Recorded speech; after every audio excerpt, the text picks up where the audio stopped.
So, how do we best utilize lobbying coalitions?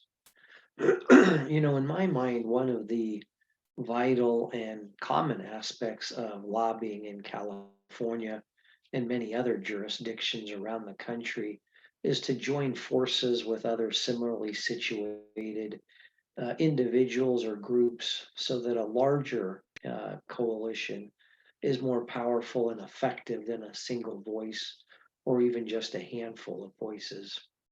These lobbying coalitions can also be used so that one organization is not the sole voice on an issue or a bill or a regulation, particularly if it happens to be a controversial bill or issue in which a number of groups or organizations have an interest. I think all lobbying organizations use some variation of lobbying coalitions, either jointly to lobby a bill or issue, or at least signing on to a coalition letter, or even to coordinate lobbying efforts with other interested parties that might share the same position on a bill or an issue. These organized efforts often draw attention to an advocacy position and allow decision makers, whether they're elected or appointed officials or staff, to know that there are many groups or organizations that may share the same perspective on a pending bill or an issue. And frankly, as I think we've all experienced, a collective voice is generally more effective than just a single voice. One of the keys to running a successful lobbying coalition is to keep the group, cohesive when you're working either for or against an issue, a legislative or regulatory measure.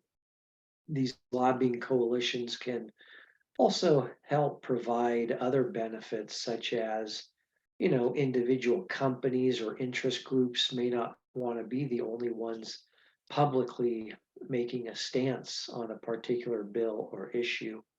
And so these lobbying coalitions can provide some additional coverage and perhaps be out in public more so that others don't have to.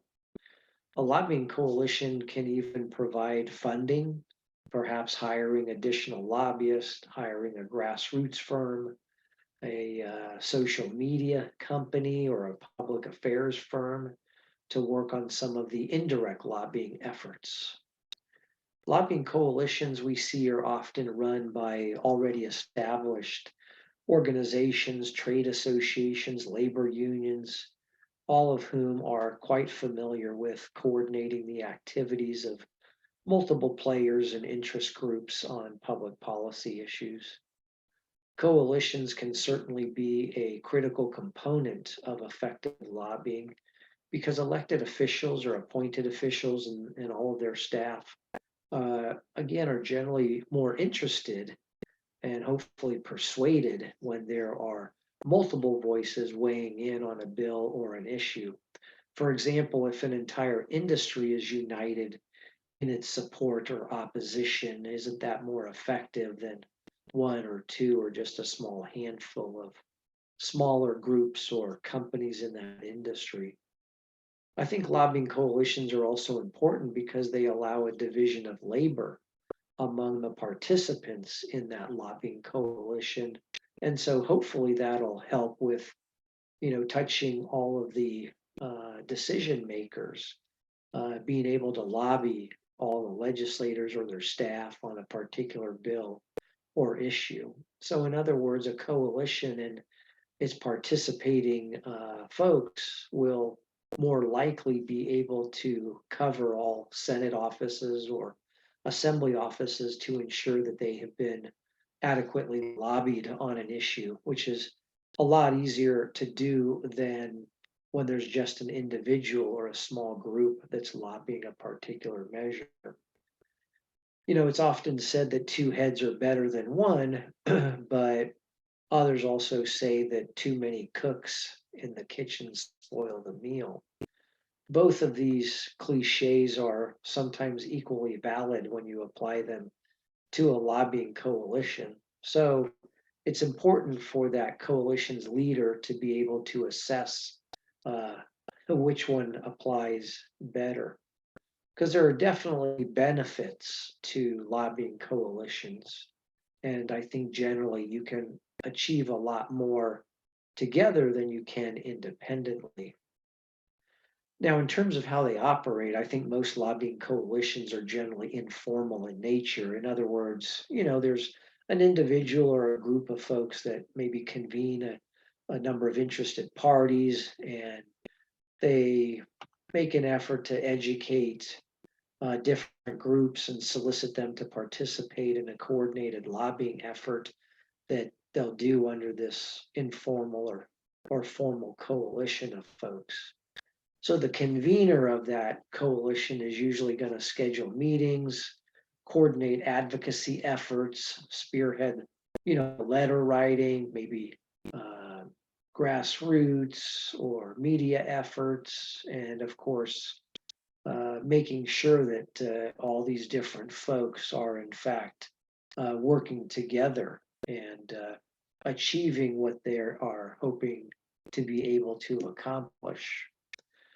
There are some limited instances where a formal organization is needed or appropriate, and certainly if the circumstances warranted, a separate legal entity might be created, usually as a nonprofit lobbying entity in which financial contributions are solicited and collected to pay for, it could be in-house people, it could be contractors like lobbyists, like media, grassroots, social media folks.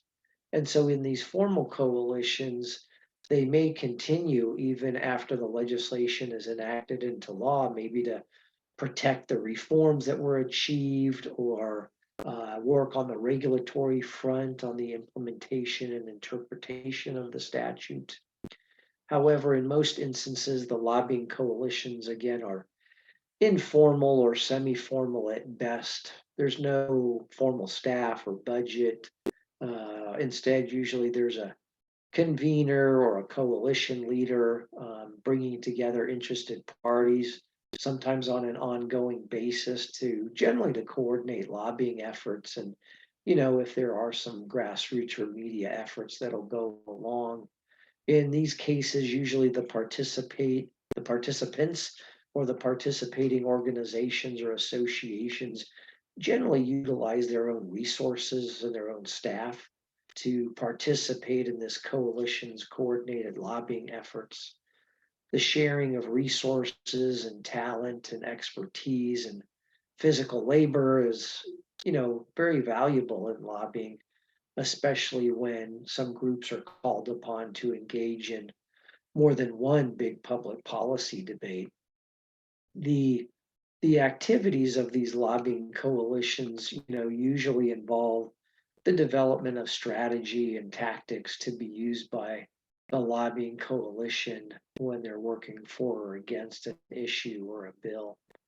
The coalition's leader is usually charged with coordinating the activities, and it's important that this individual be well versed, obviously, in the subject matter of the lobbying.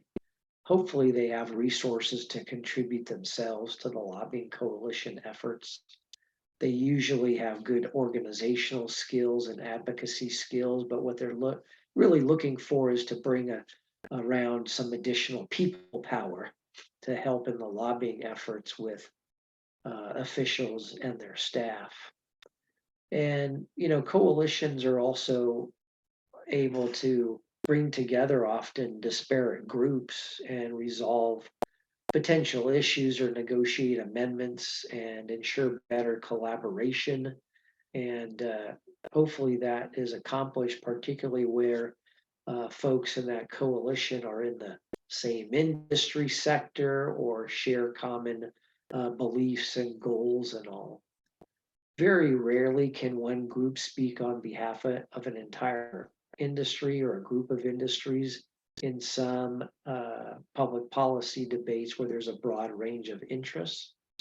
But sometimes those coalitions may serve to, kind of get everyone on the same page and support some joint key message points and advocacy efforts. I think ultimately lobbying coalitions provide some important credibility with elected or appointed officials in the legislative or executive branches, and obviously their staff members as well, because ultimately speaking with one or at least a unified voice in a coalition is more likely to result in ultimate success in the lobbying efforts of that coalition.